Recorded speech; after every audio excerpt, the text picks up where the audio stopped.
আসসালামু আলাইকুম। পরিষ্কার বাংলাদেশ থেকে আমি মাসুদ বলছি। আমরা জাপানের টোকিও থেকে বেশ দূরে আমরা সাইতামার একটা এলাকায় আছি। এলাকাটা আসলে অনেকটা মানে আমাদের এলাকার গ্রামের মতো তারপরেও আ এই যে একটা গ্রামের মতো বা মফস্বল এলাকায় আসছি কিন্তু পরিষ্কার এবং এখানে এটা একটা দাঞ্চি। এখানে প্রায় ১০০ ফ্যামিলি ওই পাশে ১০০ ফ্যামিলির মতো থাকে আরকি। তো জাপান কেন এত বেশি পরিষ্কার সেটা নিয়ে কি করবো যদি সম্ভব।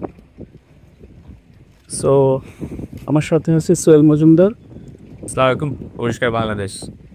কলিজ, তোমার কাছ থেকে আসলে আমি এইটা সম্পর্কে কিছু জিনিস জানতে চাই। আমি দেখলাম এখানে ময়লা ফেলানোর বিভিন্ন নিয়ম কানুন যে আছে। ধরো এই যে আমাদের যে রেগুলার যে পচা ময়লা যেগুলো পচে যায়, যেমন আমাদের শাকসবজির শেষে বা মাছ কাটার শেষে যে ময়লা হয়, এটা কখন দেখতে হয়? এটা সপ্তাহে ২ দিন, মঙ্গলবার প্লাস শুক্রবার। যেমন ফলানোর মধ্যে ধরন আছে, এখানে শুধু যেগুলো সবজি সেগুলো এক পায়ে ফলাইতে হবে, যেগুলো আপনার কাপড়টাই পচনশীল পুতন এগুলো একসাথে ফলাতে হবে। এটা সবজির সাথে এটা একসাথে মানে অ্যাডজাস্ট করে ফলানো যাবে যাবে না। এটা কি নির্দিষ্ট কোনো সময় আছে এর ভিতরে ফেলতে হবে ওই দিন?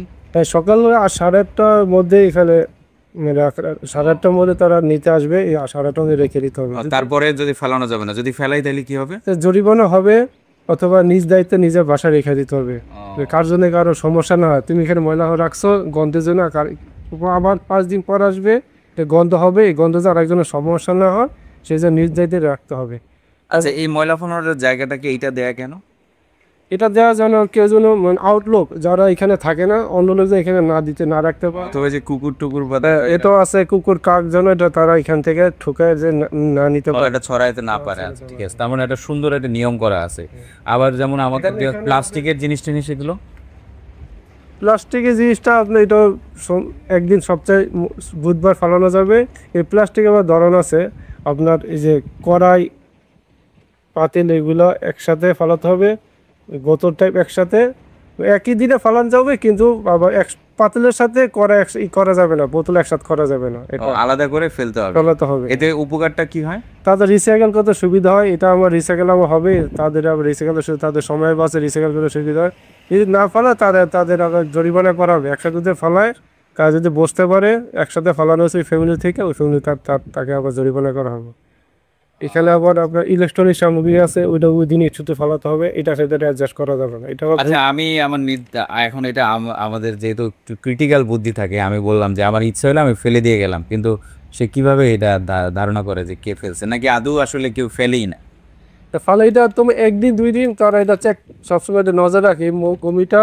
যদি বাসার এখানে কামে যদি থাকে, বাসার ঠিকানা সহ তার বাসার ঠিকানা জাস্টিফাই করে, অর্থাৎ খাবার দেবে ধরন বোঝে, খাবারটা কোন ধরনের ফ্যামিলি খেতে পারে, বিদেশি ফ্যামিলি জাপানিজ ফ্যামিলি, এভাবে আস্তে আস্তে চিন্তা করে তারপর তারা ফাইন্ড আউট করতে চেষ্টা করে। আচ্ছা আচ্ছা আচ্ছা, ওইভাবে ফাইন্ড আউট, তার মানে তারা এটা ফাইন্ড আউট আলটিমেটলি করে। এটা করে। আমার নিজেরও আসলে একটা পূর্ব অভিজ্ঞতা আছে। আমি প্রথম দিকে এসে এইভাবে অন্য সময় ময়লা ফেলছি, আমার পাশের সামনে পরে ময়লাটা নিয়ে এসে দিয়ে গেছে, পলিকেল দিয়েছে এটা তোমাদের ময়লা ফেলছো। তারা সামাও এটা ফিগার আউট করছে যে তোমাদের এই ময়লাটা বলছো নেক্সট টাইম আর এই সময় ফেলবো না।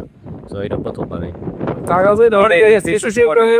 আমাদের বাংলাদেশে যদি আসলে এরকম নিয়মগুলো করা হয়, আমাদের তো জনসংখ্যা অনেক বেশি, যদি কিন্তু এরকম নিয়ম করা পায় তাই আপনাদের আসলে দেশে এটা ইমপ্লিমেন্ট করা সম্ভব, মানে এটা তো আর কি মনে হয় সব দিচ্ছে এটা কিন্তু প্রায়োরিটি বেশি। আমি আমার ময়লা আমি যেখানে সেখানে ফালাবো না, এটা যে সবাই নিজে ধারণ করে চিন্তাটা তাহলে সম্ভব। আর কিছু বলে সরকার সব দায়িত্ব নেবে, তাহলে এটা সম্ভব না। এটা কিন্তু খুব সুন্দর কথা, খুবই সুন্দর কথা, যে নিজেকে ধারণ করতে হবে। নিজে ধারণ না করে সরকার সুস্থ চাপায় দিল পদ্মা, বিভিন্ন তাই করছে। আসলে তারা নিজেরা বিশ্বাস করে নিজের দেশকে পরিষ্কার রাখতে হবে, যে কারণে আমাদের যাবার সম্পর্কে একটা ধারণা আছে, খুবই নিট অ্যান্ড ক্লিন একটা দেশ। অসংখ্য ধন্যবাদ তোমাকে, অসংখ্য ধন্যবাদ প্লিজ।